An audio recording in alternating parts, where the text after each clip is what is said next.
Okay, so ayan nga guys, galing tayo sa bayan ng Ipil or yung municipal po ng Ipil.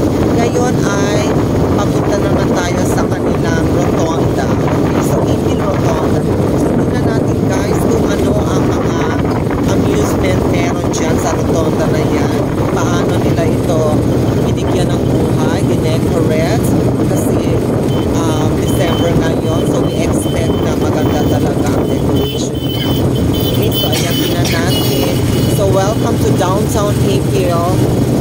Okay, so sa gabi, yan, let us see.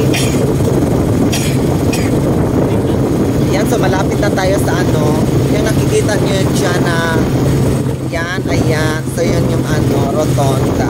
Okay, so napakataas niyan guys. Yan, so medyo umaambon ngayon, hindi perfect yung weather natin ngayon, pero ganoon pa man, susuloy din natin to kasi bukas uwi na tayo sa Zamboanga. Okay, so wow, perfect. Natatanong ko na ang ganda ng mga Christmas lights. Mga palamot din na nilagay dyan sa rotonda na yan. So nagliliwanag ang rotonda ngayon. Yan, so perfect na perfect.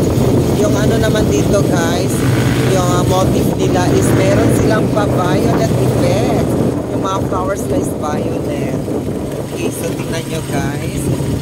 Okay, so ayan.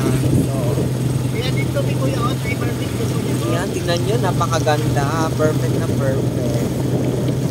Okay.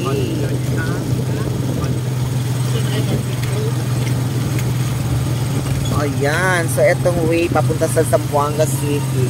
Dito naman is papuntang ano. Okay, so ayan. So dito na muna tayo. Kakain tayo ngayon. So thank you so much.